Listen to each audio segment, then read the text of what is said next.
വീട് അഭയകേന്ദ്രമാണ്. ആ വീട്ടിനുള്ളിലേക്ക് പിന്നീട് നമ്മൾ കടക്കുകയാണ്. എങ്ങനെ കടക്കേണ്ടത്? അസ്സലാമു അലൈക്കും പറഞ്ഞ് കടക്കുന്നു. നബി സല്ലല്ലാഹു അലൈഹി വസല്ലമ തങ്ങൾ പറയുകയാണ്, വീട്ടിനുള്ളിലേക്ക് പ്രവേശിക്കുമ്പോൾ നീ ഒരു പ്രാർത്ഥന നിർവഹിക്കണേ. ബിസ്മില്ലാഹി വലജ്നാ വബിസ്മില്ലാഹി ഖറജ്നാ വഅലല്ലാഹി റബ്ബനാ അലൈക തവക്കൽനാ. അള്ളാഹുവിന്റെ നാമം കൊണ്ടാണ് ഞാൻ ഇതിലേക്ക് പ്രവേശിക്കുന്നത്. അള്ളാഹുവിന്റെ നാമം കൊണ്ടാണ് ഞാൻ വീട്ടിൽ നിന്ന് പുറപ്പെടുകയും ചെയ്യുന്നത്. അവനിലേക്ക് പരിപൂർണമായി ഞാൻ പരമേൽപ്പിക്കുകയും ചെയ്യുന്നു. ഇത് പറഞ്ഞുകൊണ്ട് വീട്ടിനുള്ളിലേക്ക് കടക്കണേ എന്ന് ഹബീബുനാ റസൂലുള്ളാഹി. ബിസ്മില്ലാഹി വലജ്നാ വബിസ്മില്ലാഹി ഖറജ്നാ റബ്ബനാ അലൈക തവക്കൽനാ. പറയണം. അല്ലാഹു തൗഫീഖ് നൽകട്ടെ എന്ന് പറഞ്ഞ എല്ലാവരും ബിസ്മില്ലാഹി വലജ്നാ.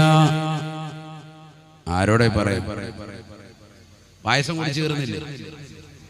വേഗാട്ടെ. ബിസ്മില്ലാഹി വലജ്നാ പറയ്. ബിസ്മില്ലാഹി ഖറജ്നാ റബ്ബനാ അലൈക തവക്കൽനാ. ഇത് പറഞ്ഞുകൊണ്ടാകണം വീട്ടിനുള്ളിലേക്ക് പ്രവേശിക്കേണ്ടത് എന്ന് ഹബീബുനാ റസൂലുള്ളാഹി. ഇതൊക്കെ എന്തിനാ പറയുന്നത്? പഠിച്ചിട്ട് വീട്ടിൽ ഇങ്ങോട്ട് വന്നു കഴിഞ്ഞ് തിരിച്ചു ചെല്ലുമ്പോൾ ഇത് പറയണം. അതിനുവേണ്ടിയാണ്. അതുകൊണ്ടാണ് ഒന്നും കൂടെ പറഞ്ഞേ, ബിസ്മില്ലാഹി വലജ്നാ. വലജ്നാന്ന് വലഞ്ഞല്ലോ എന്നല്ല, പൊന്നോ നമ്മള് വലഞ്ഞല്ലോ. ബിസ്മില്ലാഹി വലജ്നാ പറയും. ശബ്ദമില്ലാത്ത എന്താ? ഉറക്കം പറയും. ഇവിടെ വല്ല ബിരിയാണി വിതരണം ചെയ്യുവാണെങ്കിൽ ഭയങ്കര ഒച്ച. ഇപ്പൊ ആർക്കും ഒരച്ചയില്ല. ഉറക്കം പറ. ബിസ്മില്ലാഹി വലജ്നാ ബിസ്മില്ലാഹി ഖറജ്നാ റബ്ബനാ അലൈക തവക്കൽനാ. ഇത് പറഞ്ഞുകൊണ്ടൊരു മനുഷ്യൻ വീട്ടിലേക്ക് കയറിയാൽ ആ വീട്ടിൽ ബറക്കത്തുണ്ടാകും. ഹബീബുനാ റസൂലുള്ളാഹി. ബിസ്മിയല്ലി വീട്ടിൽ കടക്കുക. മാഷാ അല്ലാഹ്. മാത്രമല്ല വീട്ടിലേക്ക് കയറിയാൽ ഉടനെ ഒരു സൂറത്ത് ഓതണം. ഏതാണെന്നറിയോ? സൂറത്തുൽ ഇഖ്ലാസ്. എപ്പ കടന്നാലും വീട്ടിൽ പിന്നെ നല്ല സുഖമായിരിക്കും. ആ വീട്ടിൽ ഒരു സ്വസ്ഥതയുണ്ടാകും. സമാധാനം ഇല്ല എന്ന് പറയുന്നില്ലേ, അത് മാറിക്കിട്ടും. സമാധാനം ഉണ്ടാകും. ഇന്ന് മുതൽ ചെയ്തു നോക്ക്. ഇന്ന് മുതൽ നിങ്ങൾ വാല് കഴിഞ്ഞ് വീട്ടിലേക്ക് ചെല്ലുമ്പോൾ ഒരു സൂറത്തുൽ ഇഖ്ലാസ് ഒറ്റവട്ടം ഓതിയാൽ മതി. ബിസ്മില്ലാഹിർ റഹ്മാനിർ റഹീം. ഖുൽ ഹുവല്ലാഹു അഹദ് അല്ലാഹു സമദ് ലം യലിദ് വലം യൂലദ് വലം യകുൽ ലഹു കുഫുവൻ അഹദ്.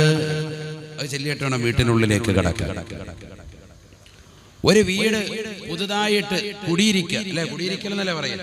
പുതിയ വീട് എന്താ പറയാ? പരിപാടി നടക്കുന്നത് കുടിയിരിക്കുക. അങ്ങനെ കുടിയിരിക്കുന്ന സമയത്ത് അടുപ്പ് കത്തിക്കുന്ന സമയത്ത് അതിനു മുമ്പ് എല്ലാവരും കൂടി, ശുദ്ധിയുള്ള എല്ലാവരും കൂടി സൂറത്തു ഖുറൈശ് 3 പ്രാവശ്യം ഓതാം. ഉസ്താദെ വീടൊക്കെ കഴിഞ്ഞിപ്പോ 10 കൊല്ലമായി താമസം തുടങ്ങിയിട്ട്. ഇനിയിപ്പോ ആർക്കെങ്കിലും ഉപകാരപ്പെടുമല്ലോ. ഞാനീ പറയുന്നു. അല്ലാഹു തൗഫീഖ് നൽകട്ടെ. സൂറത്തു ഖുറൈശ് ഓദിക്കുക. ബിസ്മില്ലാഹിർ റഹ്മാനിർ റഹീം. ലഇലാഫി ഖുറൈശിൻ ഇലാഫിഹിം റിഹ്ലതശ് ശിതാഇ വസ്സൈഫ് ഫൽയഅ്ബുദൂ റബ്ബ ഹാദൽ ബൈത്തില്ലദീ അത്അമഹും മിൻ ജൂഅ് വആമനഹും മിൻ ഖൗഫ്. ഹബീബുനാ റസൂലുള്ളാഹി സ്വല്ലല്ലാഹു അലൈഹി വസല്ലമ തങ്ങളുടെ കുടുംബത്തിന്റെ നാമമാണ് ഖുറൈശ്.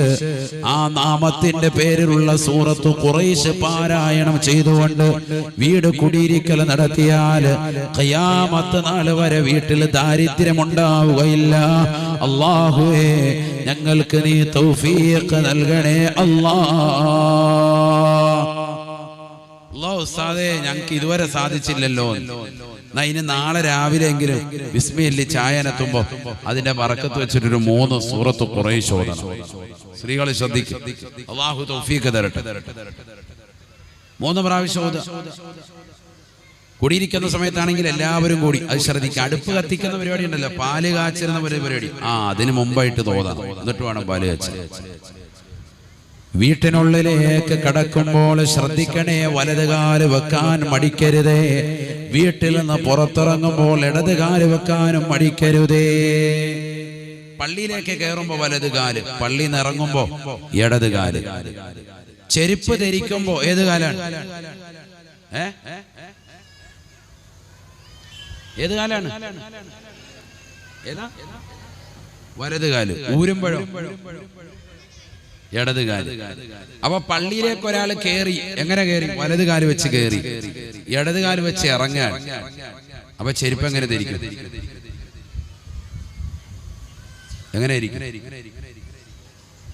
എന്റെ പൊന്നുസ്താദേ, ഇത് ഞങ്ങളാകെ കുഴപ്പിക്കുമല്ലേ. ഇതിപ്പോ ഞങ്ങൾ ഇത്രയും കാലമായിട്ട് ഇത് ചെയ്തിട്ടില്ല, അതുകൊണ്ട് തന്നെ നമുക്ക് പ്രശ്നമില്ല. നാളെ മുതൽ വേണേ ചെയ്യാം. ശ്രദ്ധിച്ചിട്ടുണ്ടോ ഇതുവരെ? ആ മസാല ശ്രദ്ധിച്ചിട്ടുണ്ടോ? എവിടെ ശ്രദ്ധിച്ചു?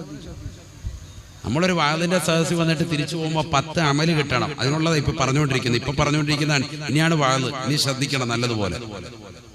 ഇനി അമലിനുള്ളത് ഇങ്ങനെ പറഞ്ഞങ്ങ് പോവാൻ. അപ്പൊ എന്ത് ചെയ്യണം? പണ്ഡിതന്മാർ പറയുന്നു, ഇടത് കാല് വെച്ച് ചെരുപ്പിന്റെ മുകളിലേക്കൊന്ന് ഇറങ്ങി അങ്ങ് നിൽക്കണം. അല്ലെങ്കിൽ പള്ളിയിലെ വെളിയിലോട്ടായിക്കോട്ടെ. പള്ളിയിൽ നിന്ന് ഇറങ്ങുന്നത് എങ്ങനെയാ ഇറങ്ങേണ്ടത്? ഇടതുകാല്. നേരെ ഇടതുകാല് കൊണ്ട് നിങ്ങൾ ഇടരുത് ചെരുപ്പ്. കാരണം ചെരുപ്പ് ഇടേണ്ട ഏതാണ്? വലതുകാലാണ് ഇടേണ്ടത്.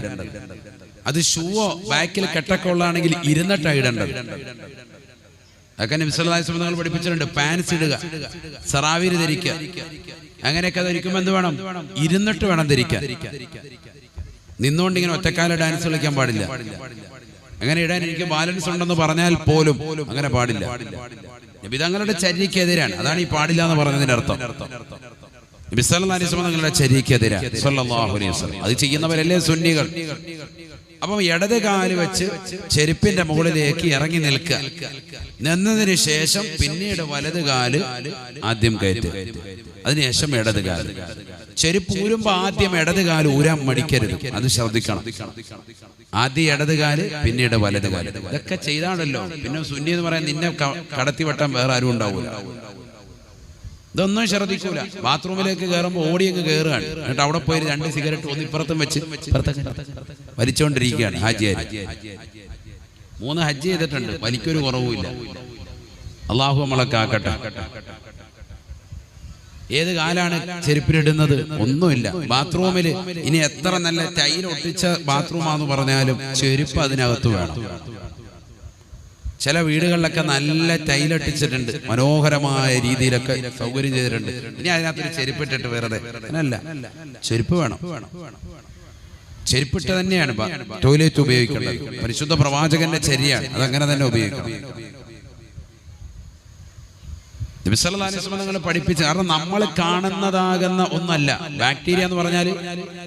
പരസ്യത്തിൽ കാണുന്ന പോലെ ഇങ്ങോട്ട് വന്നിട്ട് 2 കൈയും കാലും വെച്ചുകൊണ്ട് നിൽക്കുന്നതൊന്നുമല്ല. അതല്ല ബാക്ടീരിയ. നമ്മുടെ കണ്ണുകൾ കൊണ്ട് കാണാൻ സാധിക്കാത്ത നിലയ്ക്കാണ്. ഫംഗസുകൾ ഉണ്ടാകും, ബാക്ടീരിയ ഉണ്ടാകും. അതുകൊണ്ട് ചെരുപ്പ് ധരിച്ചേ പറ്റും. അസുഖങ്ങൾ പിടിപെട്ടിട്ട് പിന്നെ കടന്ന് കരഞ്ഞിട്ട് കാര്യമില്ല. ആ ചെരുപ്പ് ഇറങ്ങുന്നതിന് മുമ്പ് വൃത്തിയായി കഴുകിയിട്ട് ഒരു സൈഡിൽ ചാരിയോ എങ്ങനെ വേണമെങ്കിലും വെക്കാം, മാറ്റി വെക്കാം. ആ ചെരുപ്പൊന്ന് മാറ്റുകയും വേണം. ചിലര് വീട് വെച്ചാന്ന് കൊണ്ടിട്ട ചെരുപ്പാണ്. 53 വർഷം കഴിഞ്ഞ് എന്റെ വല്യപ്പ ഉപയോഗിച്ച ചെരുപ്പാണ്. ഉസ്താദ് ഇട്ട് അത്രയും ഉസ്താദ് അതിട്ടോണ്ട് കയറി കേട്ടോ ഉസ്താദ്. അല്ലാഹ്, ആ ചെരുപ്പ് കണ്ടാൽ തന്നെ പിന്നെ ബാത്റൂമിലോട്ട് തന്നെ കയറണമെന്നില്ല. അങ്ങനത്തെ സൈസ് ചെരുപ്പുണ്ട്. അത് പള്ളികളിലും ഉണ്ട്. ചില പള്ളികളുണ്ട് നമ്മൾ സ്വന്തം വാങ്ങിച്ചു വെച്ചതാകുന്ന ചെരുപ്പും ഷൂ ഇട്ടുകൊണ്ട് ആ ബാത്റൂമിൽ കയറാൻ പറ്റൂല. കമ്മിറ്റിക്കാർ എഴുതി വെച്ചിരിക്കുക ചെരുപ്പ് പുറത്തിടുക. എന്നിട്ട് ഇവിടെ ഇട്ടോ, ഇവിടുന്ന് നടന്ന് അപ്പുറത്ത് എന്നിട്ട് കുഷ്ഠരോഗം പിടിച്ചവനും പാണ്ട് പിടിച്ചവന്റെയും ചൊറി ബാധിച്ചവന്റെയൊക്കെ അവനൊക്കെ ഇട്ട് കൈമാറിയതാകുന്ന ചെരുപ്പുണ്ട് അവിടെ കിടക്കാൻ. അത് ഇട്ടുകൊണ്ട് ബാത്റൂമിൽ കയറി തിരിച്ചിറങ്ങാൻ. തിരിച്ചിവിടെ വരുമ്പോഴത്തേക്ക് ഇവന്റെ കാല വട്ടച്ചൊറിയെ അല്ല വരാനുള്ള സർവ്വ അസുഖവും വന്നു. ഇതൊക്കെ പള്ളികളിൽ നടക്കുന്ന സംഭവങ്ങളാണ്. ഇതൊക്കെ കമ്മിറ്റി പരിപാലക സമിതികൾ ശ്രദ്ധിച്ചോ, നല്ലതുപോലെ ശ്രദ്ധിക്കണം. അതിനങ്ങനെ കാണിക്കുന്നു. അവിടെ അഴുക്കാവുമെന്നോ അതിനൊരാളെ ജോലിക്ക് നിർത്തിയിട്ട് കഴുകിക്കണം. ഈ കഴുകാൻ പറ്റത്തില്ലേ? പ്രസിഡന്റ് ഇറങ്ങി അവിടെ കഴുകണം. അതാണ് ഖിദ്മത്ത്, സേവനം. അതാണ് ഇതൊക്കെ സമൂഹം അറിയണം, പഠിച്ചു വെക്കേണ്ട കാര്യമാണ് ഈ പറഞ്ഞത്, മനസ്സിലാക്കേണ്ട കാര്യമാണ്. നമ്മളെല്ലാം ലാഭം പിടിക്കുക, 2 തൈലം കൂടെ ഒട്ടിച്ചു കഴിഞ്ഞിട്ട് പിന്നെ അവിടെ ചെരുപ്പിട്ട് കയറാൻ പാടില്ല, നിയമം വെച്ചിരിക്കുക, അങ്ങനെ ആകാൻ പാടില്ല. ചെരുപ്പ് ഇടണമെങ്കിൽ 2 ചെരുപ്പ് കൊണ്ട് ഇടും. ആ ചെരുപ്പ് വൃത്തിയുള്ള ചെരുപ്പാണെങ്കിൽ കുഴപ്പമില്ല, അതുമില്ല. കാരണം എത്ര ആളുകളാണ്, പല ആളുകളും മുസാഫിരീങ്ങളും അല്ലാത്തവരും ഒക്കെ വന്നിടുകയാണ് ഈ ചെരുപ്പ്. ആർക്കൊക്കെ ഏതൊക്കെ രോഗങ്ങൾ ഉണ്ടാകാം, പകരുന്ന രോഗം. ഇപ്പൊ ഈ കൊറോണ എന്ന വ്യാധി കാരണം 2 വർഷം പൂട്ടിയിട്ടത് എന്തുകൊണ്ടാണ്? പകരുന്ന രോഗമാണ്. ഇതുപോലെ പകരൂലേ അസുഖങ്ങൾ, പകരൂലേ ചൊറിയുള്ളവന്റെ മറ്റുള്ള അസുഖക്കാരന്റെ ഒക്കെ അസുഖങ്ങൾ പകരൂലേ. അതുകൊണ്ടൊക്കെ ശ്രദ്ധിക്കണം. ഇനി അങ്ങനെ ചെയ്തിട്ടുണ്ടെങ്കിൽ ആ ചെരുപ്പൊക്കെ കൊല്ലെങ്കിലും ഒന്ന് മാറ്റണം. ചെറിയ വിലയേ ഉള്ളൂ, 150 രൂപ കൊടുത്തു കഴിഞ്ഞാൽ 1 ജോഡി ചെരുപ്പ് കിട്ടും. 2-3 ജോഡി ചെരുപ്പെങ്കിലും വാങ്ങിച്ചു കൊടുക്കണം. അതൊക്കെ ശ്രദ്ധിക്കണം. നമ്മൾ ബാത്റൂമിലേതും വളരെ ശ്രദ്ധിക്കണം. കാരണം അസുഖങ്ങൾ വരുത്താതെ വളരെ ശ്രദ്ധിക്കണം. ഒരു വീടിന് ഏറ്റവും അവിഭാജ്യ ഘടകം ശുദ്ധിയാണ്. അതാണ് വേണ്ടത്. ഒരു വീട് വെച്ചാൽ മനോഹരമായ വീട് വെക്കുക എന്നുള്ളതിലല്ല, ആ വീട് ശുദ്ധിയിൽ സൂക്ഷിച്ചുകൊണ്ട് പോകുന്നതിലാണ് കാര്യമിരിക്കുന്നത്. അതിന് ഭാര്യയും ഭർത്താവും ഒരേപോലെ പരിശ്രമിക്കണം, 2 പേരും പരിശ്രമിക്കണം. മാസത്തിൽ മാറാലകളൊക്കെ തൂക്കാൻ വേണ്ടി ഭർത്താവും ഇറങ്ങണം ഭാര്യയോടൊപ്പം. വീടിന്റെ ജനൽ കമ്പികൾ, ജനലുകൾ, വാതിലുകൾ ഒക്കെ നല്ല തുണി വെള്ളം കൊണ്ട് തുടച്ച് വൃത്തിയായി നല്ലതുപോലെ ശുദ്ധീകരിക്കണം. ഇനി അതിനൊന്നും നിൽക്കാൻ വയ്യേ, മേലനങ്ങാൻ വയ്യ, ഒരാളെയെങ്കിലും സമ്പത്തുള്ളവനാണെങ്കിൽ ജോലിക്ക് നിർത്തിയിട്ട് അതൊക്കെ ചെയ്യണം. വീടൊക്കെ പരിസരമൊക്കെ വൃത്തിയാക്കണം. പരിസരത്ത് മുഴുവൻ കാട് പിടിച്ചു കിടക്കാണ്, അത് മുഴുവനും വൃത്തിയാക്കണം. അത് ഏതെങ്കിലും ആണ്ടിനോ അല്ലെങ്കിൽ ഏതെങ്കിലും വർഷത്തിലോ റമദാൻ വരട്ടെ, അങ്ങനെയൊന്നുമില്ല, എപ്പോഴും വൃത്തിയായിരിക്കണം. അത്തഹൂറു ശത്രുൽ ഈമാൻ, അത്തഹൂറു നിസ്ഫുൽ ഈമാൻ. വിശ്വാസത്തിന്റെ പകുതിയാണ്, വിശ്വാസത്തിന്റെ ഭാഗമാണ് ശുദ്ധീകരണമെന്ന് സയ്യിദുനാ റസൂലുള്ളാഹി സ്വല്ലല്ലാഹി അലൈഹി വസല്ലം. വളരെ ശ്രദ്ധിക്കേണ്ട ഒരു കാര്യമാണ്. പല ആളുകളും ആ വിഷയത്തിൽ ശ്രദ്ധിക്കാറില്ല.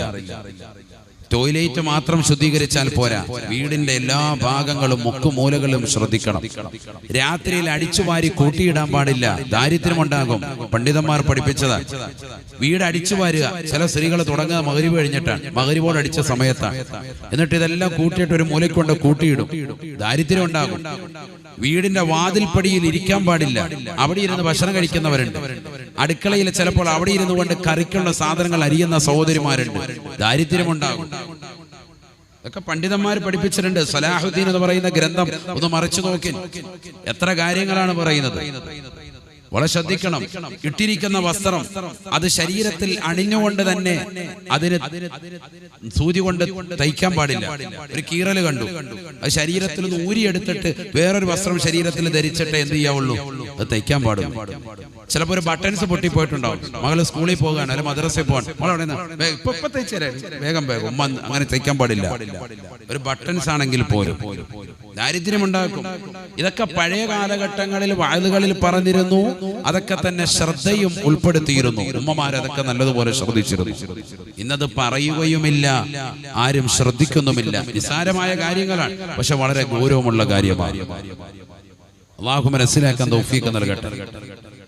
ഇന്ന് പല കാര്യങ്ങളും അങ്ങനെയാണ്. തിയറി പഠിച്ചിട്ടുണ്ട്, പക്ഷെ പ്രാക്ടിക്കൽ ഇല്ല. എങ്ങനെയാണ് വണ്ടി ഓടിക്കേണ്ടത് എന്ന് പുസ്തകം നോക്കി നല്ലതുപോലെ പഠിച്ചതുകൊണ്ട് മാത്രമായില്ല, വണ്ടി ഓടിക്കാനും നല്ലതുപോലെ പഠിച്ചിരിക്കണം, ഓടിക്കാൻ അറിഞ്ഞിരിക്കണം. അപ്പോഴേ അവൻ യഥാർത്ഥ വണ്ടി ഓടിക്കുന്നവനാകുള്ളൂ. ഇത് നിസ്കരിക്കാനുള്ള ഷർത്തുകൾ അറിയാം, അതിന്റെ ഫർളുകൾ അറിയാം, ഏതൊക്കെ സുന്നത്ത് നമസ്കാരങ്ങൾ ഉണ്ടെന്നറിയാം. എല്ലാം മദ്രസയിൽ നിന്ന് വ്യക്തമായി പഠിച്ചവനാണ്. ഭക്ഷണത്തിന്റെ മര്യാദകൾ പഠിച്ചവനാണ്.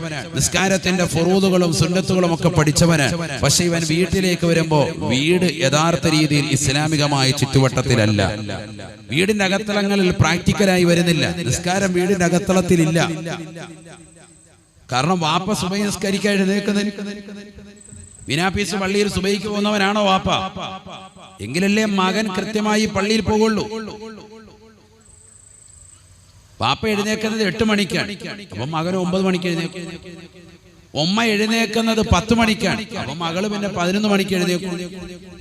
എന്നിട്ട് ഈ വാപ്പായും ഉമ്മായും സാർ എന്റെ മക്കള് 2 പേരും നിസ്കാരമൊന്നുമില്ല, നിങ്ങൾ എത്ര മണിക്ക് നിസ്കരിക്കും? ഞാൻ കറക്റ്റ് 9:30 സുബഹി നിസ്കരിക്കും. അതാ അവസ്ഥ,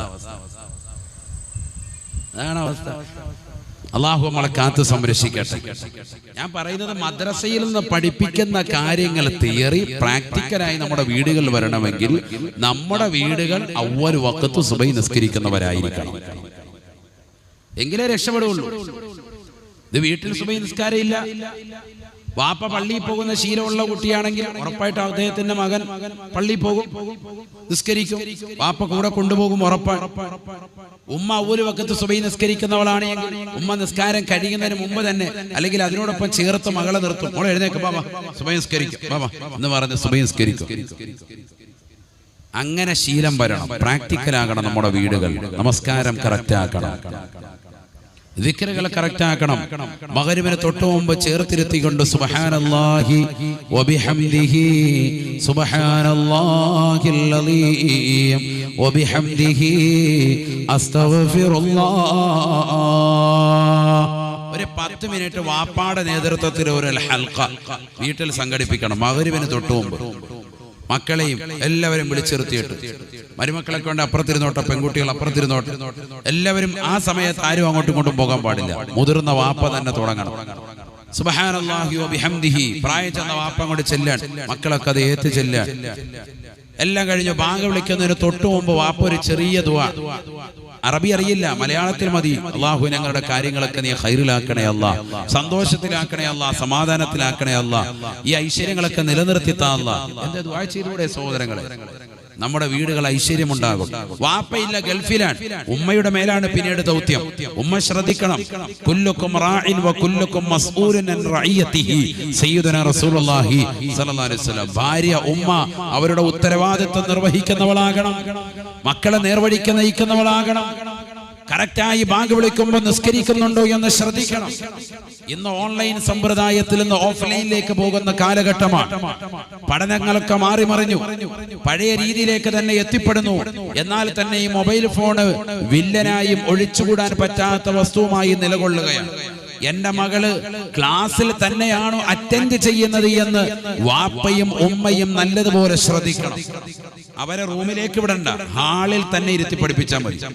ഏതാണോ വീടിന്റെ ഹാള്, ആ ഹാളിൽ ഇരുന്നിട്ട് ഉമ്മാക്ക് അടുക്കളയിൽ നിന്ന് നോക്കിയാൽ കാണത്തക്ക വിധത്തിൽ മൊബൈൽ വെച്ചിട്ട് പഠിച്ചാൽ മതി. അല്ലാതെ തിരിഞ്ഞിങ്ങനെ ഇരിക്കും മകൾ കുറച്ചു നേരം കഴിയുമ്പോൾ. അപ്പൊ മനസ്സിലായിക്കോണം, ഇത് ഉമ്മാടെ തലതിരിക്കാനുള്ള പരിപാടിയാണെന്ന് മനസ്സിലായിക്കോണം.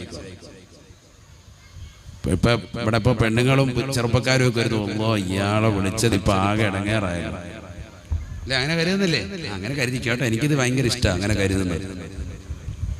ഞാൻ പറയാനുള്ളത് പറയാം. ഹാളി വെക്കണം. ലാപ്ടോപ്പിലാണോ പഠിപ്പിക്കുന്നത്, മൊബൈലിലാണോ? ഹാളി ഇരുന്നാൽ മതി, റൂമിലോട്ട് പോകണ്ട.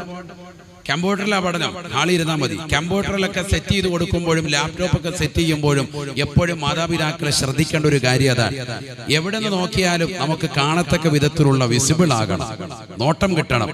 അപ്പൊ പിന്നെ കുട്ടികൾ ഉടായ്പ് കാണിക്കൂല. ഇല്ലെങ്കിൽ മോശപ്പെട്ടതാകുന്ന ആപ്പുകൾ ഇൻസ്റ്റാൾ ചെയ്ത് വാപ്പയും ഉമ്മയും അറിയാതെ രഹസ്യമായ രീതിയിൽ മോശപ്പെട്ട തലത്തിലേക്ക് കണ്ണും കാതുമൊക്കെ കൊണ്ടുപോകും. അതിനൊരു മടിയുമില്ല ഇന്നത്തെ തലമുതിർക്ക്. ഇല്ലെങ്കിൽ അവരെ തെറ്റിലേക്ക് കൊണ്ടുപോയിക്കും. പിശാച് എപ്പോഴും കൂടെ ഉണ്ടല്ലോ. അപ്പൊ അതിനുള്ളൊരു സാഹചര്യം സൃഷ്ടിക്കാൻ പാടില്ല. വളരെ ശ്രദ്ധിക്കണം. എപ്പോഴും ഹാളിൽ തന്നെ എല്ലാവരും കാണത്തക്ക വിധത്തിൽ വിസിബിളായി തന്നെ ആയിരിക്കണം നിലകൊള്ളേണ്ടത്. അങ്ങനെ തന്നെ. ഇനി ബെഡ്റൂമിലേ ഉള്ളൂ എങ്കിൽ തന്നെ നമ്മൾ ഉള്ള ഒരു സമയത്തെ പഠനം നടക്കാൻ പാടുള്ളൂ. എന്താണ് അവൾ പഠിക്കുന്നത്? അമ്മ അടുത്ത് തന്നെ ഇരുന്നോട്ടെ, എന്താ ഉമ്മാക്ക് പ്രശ്നം? എന്തെങ്കിലും കറിക്കരിയാനുള്ള ഒരു സാധനം എടുത്തോണ്ട് അവിടെ വന്ന് ഇരുന്നിട്ട് മാറിയിരുന്നാൽ മതി, അവള് പഠിക്കുന്നതും കേൾക്കുകയും ചെയ്യും. ഓൺലൈൻ ക്ലാസ്സിന്റെ കാര്യമാണ് ഈ പറഞ്ഞത്. മദ്രസയിൽ പഠിപ്പിക്കുമ്പോൾ വാപ്പായുമായി വന്നിരുന്നു. നിങ്ങൾക്കും പഠിക്കാൻ ഒരുപാട് കാര്യങ്ങളുണ്ട് മദ്രസയിൽ, ഒരുപാട് കാര്യങ്ങളുണ്ട്.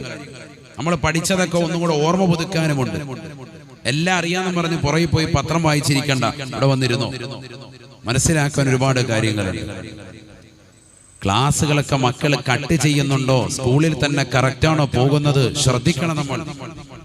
വീട് ഒരു അഭയകേന്ദ്രമാണ്. വീട്ടിൽ നിന്ന് പുറത്തേക്ക് പെൺകുട്ടികൾ പോകുമ്പോഴും ആൺകുട്ടികൾ പോകുമ്പോഴും മാതാപിതാക്കൾ എപ്പോഴും ശ്രദ്ധിക്കണം. അവർ തിരിച്ചു വരുന്നത് വരെ നമുക്ക് നമ്മുടെ മാതാപിതാക്കൾ നൽകിയിരുന്ന ഒരു കെയറിങ് അത് അവർക്ക് കൊടുത്തേ പറ്റൂ. നല്ലതുപോലെ ശ്രദ്ധിക്കണം. ഇന്നത്തെ മാതാപിതാക്കൾ അങ്ങ് കയറൂരി വിട്ടിരിക്കാൻ, എവിടെ പോയാലും ഒരു കുഴപ്പമില്ല. ഒരു മണിക്കൂർ വൈകിയാലും അവള് വന്നിട്ട് പറയാം ഇന്ന കൂട്ടുകാരിയുടെ വീട്ടിലാണെന്ന് പറഞ്ഞാൽ അത്രയേ ഉള്ളൂ. ഇന്ന കൂട്ടുകാരന്റെ വീട്ടിലായിരുന്നു, അത്രയേ ഉള്ളൂ. എല്ലാം പരിപൂർണമായ വിശ്വാസം മക്കളിൽ അർപ്പിക്കുകയാണ്. ഇവനെ ഉമ്മയുടെയും വാപ്പയുടെയും മുന്നിലൂടെ തന്നെ ഇവൾ ഹെൽമറ്റ് ഇട്ടുകൊണ്ട് കാമുകന്റെ ബൈക്കിന്റെ പിന്നാമ്പുറത്ത് വിനാപസിലൂടെയും കാർഗിലിന്റെ പരിസരത്തും കടപ്പുറം വഴിയും ഒക്കെ കറങ്ങി നടന്നിട്ട് വാപ്പയും ഉമ്മയും അറിയാതെ പോവാൻ. അവരറിയുന്നില്ല എന്റെ മകൾ എവിടെയോ ഏതോ ഒരു കലാലയത്തിൽ ഇരുന്ന് ഏതോ ഒരു ട്യൂഷൻ ക്ലാസ്സിൽ ഇരുന്നുകൊണ്ട് പഠിക്കുകയാണ് എന്നാണ് അവരുടെ ചിന്ത. വളരെ ശ്രദ്ധിക്കണം, ഇന്നത്തെ തലമുറ മാറിയിരിക്കുന്നു. ഓഫ്ലൈൻ ആണെങ്കിൽ പോലും ഇനി അങ്ങോട്ട് ഖിയാമത്ത് നാൾ വരെ ഓൺലൈനിന്റെ ഒരു മാധ്യമം ഒഴിവാക്കുകയില്ല ടീച്ചർമാർ, അധ്യാപകമാർ. കാരണം അവർക്ക് ഏറ്റവും വലിയ സൗകര്യമുള്ള ഒരു കാലഘട്ടമായിരുന്നു കഴിഞ്ഞ 2 വർഷക്കാലം.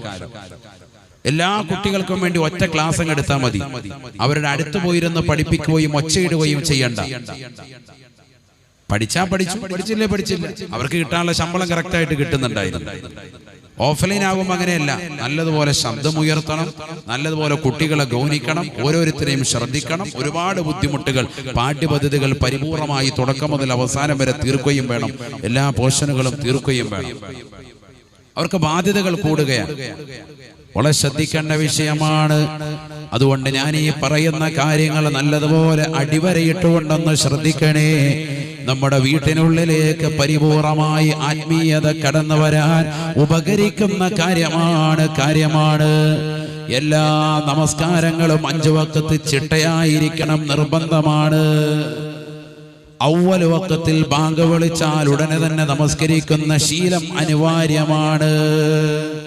ബാങ്ക് വിളിച്ചാൽ ഉടനെ നിസ്കരിക്കുന്ന ഒരു ശീലം ഉണ്ടാവണം, അത് അനിവാര്യമാണ്. ഞാനിപ്പോ ഈ കണ്ണൂർ ജില്ലയിലെ പെരിങ്ങത്തൂർ എന്ന് പറയുന്ന ദേശത്ത് ഇപ്പൊ ഈ കഴിഞ്ഞ ദിവസം ഞാൻ വന്നു. റൂഹെ ബയാൻ മജ്ലിസ് രാവിലെ അന്നത്തെ ദിവസം അവിടെയാണ് നടന്നത്. മജ്ലിസ് കഴിഞ്ഞ് ഒരുപാട് ആളുകൾ പരിസരങ്ങളിൽ നിന്ന് കാണാൻ വന്നിട്ടുണ്ടായിരുന്നു. അവരെയൊക്കെ കണ്ടു. ഏകദേശം ഒരു 10 മണിയായപ്പോൾ ഞാൻ ഒന്ന് വിശ്രമിക്കാൻ വേണ്ടി റൂമിൽ കയറി. കാരണം തലേന്ന് ആ വീട്ടിലേക്ക് വന്നത് ഏകദേശം 3 മണി സമയത്താണ്. അതുകൊണ്ട് തന്നെ സുബൈ കഴിഞ്ഞുള്ള മജ്ലിസ് കഴിഞ്ഞ് പിന്നീട് കടന്നത് 10 മണിക്കാണ്. 10 മണിക്ക് കടന്നു. ളുഹറിന് ബാങ്ക് വിളിക്കുമ്പോൾ എഴുന്നേക്കുന്നു. എഴുന്നേറ്റ് ഞാനപ്പോ എന്റെ കൂടെ ഉള്ളതാകുന്ന വ്യക്തിയെ വിളിക്കാൻ വേണ്ടി പുറത്തേക്കിറങ്ങി. മറ്റൊരു റൂമിലാണ് കിടക്കുന്നത്. അപ്പൊ അങ്ങോട്ട് പോയി ബാങ്ക് വിളിച്ചു എഴുന്നേക്കാൻ വേണ്ടി പറയാൻ വേണ്ടി പോകുമ്പോ ഞാൻ നോക്കുമ്പോ നിസ്കാരമുറിയില് പുറത്തു തന്നെയാണ്, തൊട്ടുപുറത്തു തന്നെ ചേർന്നാണ്. ആ വീട്ടിലെ ഭർത്താവും ഭാര്യയും ഒരുമിച്ചിരുന്നു കൊണ്ട് ബാങ്ക് കൊടുത്ത് കാമത്ത് കൊടുത്ത് നിസ്കരിക്കാൻ. ബാങ്ക് വിളിച്ചിട്ടേ ഉള്ളൂ. ഭർത്താവ് ഇമാമുക്കാണ്, ഭാര്യ തൊട്ട് പറയുന്നുണ്ട്. എനിക്ക് വലിയ സന്തോഷം തോന്നിപ്പോയി. ഞാൻ അവരോടത് പറഞ്ഞൊന്നുമില്ല, ഞാൻ ഇപ്പൊ ഈ സദസ്സിൽ പറയുന്നത് മാത്രം. അള്ളാഹു അവർക്ക് ബറക്കത്ത് ചൊരിയുമാറാവട്ടെ, ഖൈർ പ്രദാനം ചെയ്യുമാറാവട്ടെ. എനിക്ക് വലിയ സന്തോഷം തോന്നി. കാരണം അതൊക്കെ കിട്ടുന്ന ഒരു ആത്മീയത. അവരൊക്കെ റൂഹെ ബയാൻ കുടുംബാധികളാണ്. ഒരു ദിവസം പോലും മുടങ്ങാതെ മജ്ലിസിൽ പങ്കെടുക്കുന്നവരാണ്. ബാങ്ക് വിളിച്ചിട്ടേ ഉള്ളൂ. ബാങ്ക് വിളിക്കുന്നതിന് മുമ്പ് തന്നെ ഒളുവെടുത്ത് റെഡിയായി നിൽക്കുന്നത് കൊണ്ടാണ്. വീട്ടിലാണെന്ന് ഓർത്തോണം, വേഗം തന്നെ നിസ്കരിക്കാൻ ഭാര്യയും ഭർത്താവും അവരുടെ കടമ നിർവഹിക്കാൻ എത്രത്തോളം സൂക്ഷ്മതയുണ്ട് നമ്മൾ ചിന്തിക്കണം. നമ്മളാണെങ്കിലും ഉടനെ ഒന്നുമില്ല നിസ്കാരം. ഒരു ഉസ്താദും കൂടെ വന്നിട്ടുണ്ട്. ഇനിയിപ്പോ ആ ഉസ്താദിന് ഭക്ഷണവും കൊണ്ടൊക്കെ റെഡിയാക്കണമെങ്കിൽ പിന്നെ തീർന്ന് മഗ്‌രിബിന് മുമ്പേ കയറുള്ളൂ. വലിയ ജോലിമാരാണ്. പിന്നെ മൊത്തം ജോലി അടുക്കളയിൽ തന്നെ. ഇതൊക്കെ നമ്മുടെ ഇന്നത്തെ തലമുറയിലെ സഹോദരിമാർ നല്ലതുപോലെ മനസ്സിലാക്കണം. അവർക്ക് 5 മക്കളുണ്ട്. മുല കുടിക്കുന്നതാകുന്ന കുട്ടി ഉൾപ്പെടെ 5 കുട്ടികളുണ്ട്. ഓർക്കണം. അല്ലാതെ ജോലിയൊന്നും കുറവുള്ളവരല്ല. സാധാരണ മക്കളൊന്നും ഇല്ലാത്തതുകൊണ്ടായിരിക്കും എന്ന് കമന്റ് ഇടാൻ നിൽക്കണ്ട. അതിനാണ് ഈ പറഞ്ഞത്. 5 കുട്ടികൾ അവർക്കുണ്ട്. പക്ഷെ എന്തുകൊണ്ടാണ്? സമയം കണ്ടെത്തുകയാണ്. ചെലവഴിക്കാൻ വേണ്ടി, റബ്ബിന് വേണ്ടി ദിക്ർ ചെല്ലാൻ സമയം കണ്ടെത്തുന്നു. അവ്വൽ വഖത്തിൽ നമസ്കാരം നിർവഹിക്കുന്നു. ഇവിടെ കൊറോണ വന്നതിൽ പിന്നെ ജുമഅയ്ക്ക് പോലും കാണാത്ത ആളുകൾ നമുക്കിടയിലുണ്ട്. അതിനുശേഷം ഇപ്പൊ പള്ളികൾ തുറന്നു, നിസ്കാരം തുറന്നു, എല്ലാവർക്കും വരാം, സൗകര്യപ്പെട്ടു. എന്നിട്ട് പോലും ജുമഅയ്ക്ക് വരാത്ത ആളുകൾ നമുക്കിടയിലുണ്ട്. അല്ലേ? റസൂലുള്ളാഹി സ്വല്ലല്ലാഹു അലൈഹി വസല്ലം തങ്ങൾ പറയുകയാണ്, മൻ തറക സലാസ ജുമഅൻ തബഅ അല്ലാഹു ഫീ ഖൽബിഹി. ആരെങ്കിലും 3 ജുമഅകൾ മനഃപൂർവ്വം ഉപേക്ഷിച്ചാൽ, കാരണമില്ലാതെ ഉപേക്ഷിച്ചാൽ, അവന്റെ ഹൃദയത്തിൽ ഈമാനില്ല, അവന് കുഫ്രിയത്ത് അല്ലാഹു സീൽ വെക്കുമേ എന്ന് ഹബീബുനാ റസൂലുള്ളാഹി. അല്ലാഹുവേ, ഞങ്ങളെ നീ കാക്കണേ അല്ലാ, നീ പരിപൂർണമായ കാവൽ നൽകി അനുഗ്രഹിക്കണേ അല്ലാ. വീടിന്റെ അകത്തളങ്ങളിൽ ആത്മീയതയുണ്ടാകാൻ നമസ്കാരം നിർബന്ധമാണ്. ഫർളായ നമസ്കാരങ്ങൾ മാത്രം പോരാ. ഹബീബായ റസൂലുള്ളാഹി സ്വല്ലല്ലാഹു അലൈഹി വസല്ലമ തങ്ങൾ പറയുകയാണ്, മാ ബൈനൽ അദാനൈനി സ്വലാത്തുൻ, ബാങ്കും ഇഖാമത്തിനും ഇടയിൽ നമസ്കാരമുണ്ട് സഹാബ. റവാത്തിബ് സുന്നത്തുകൾ ശ്രദ്ധിക്കണേ എന്ന് ഹബീബുനാ റസൂലുള്ളാഹി.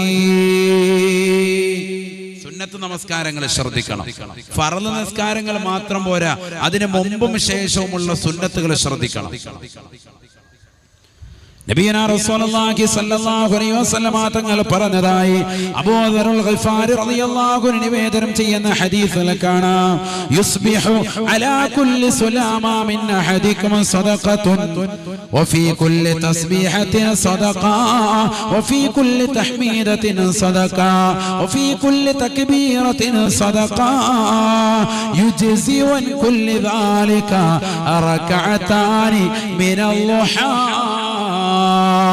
ഹബീബായ നബി തങ്ങൾ പറയുകയാണ്, മനുഷ്യന്റെ ശരീരത്തിൽ 360ഓളം സന്ധികളുണ്ട് സഹാബ.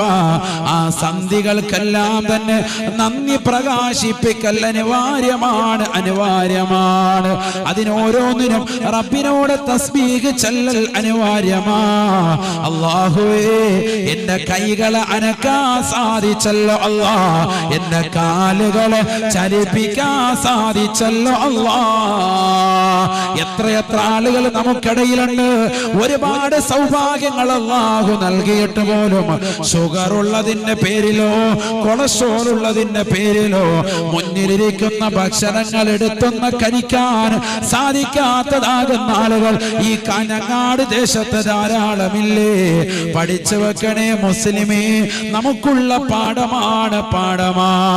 ഒരുപാട് വർഷം കുവൈത്തിൽ ജോലി ചെയ്ത മനുഷ്യനാണ്, ഒരുപാട് കൊല്ലം ഖത്തറിൽ ജോലി ചെയ്ത മനുഷ്യനാണ്, ഒരുപാട് കൊല്ലം ദുബൈയിൽ വലിയതാകുന്ന നേതൃത്വം വഹിച്ച മനുഷ്യനാണ്. ഒരുപാട് സമ്പന്നതയുടെ പണക്കാരുടെ പട്ടികയിലേക്ക് അദ്ദേഹത്തെ രേഖപ്പെടുത്തപ്പെട്ട വ്യക്തിത്വമാണ്. ഒരുപാട് സൗഭാഗ്യങ്ങൾക്ക് നടുവിലാണെങ്കിൽ പോലും ഒരു നേരത്തെ ആഹാരം പോലും കഴിക്കാൻ സാധിക്കുന്നില്ല.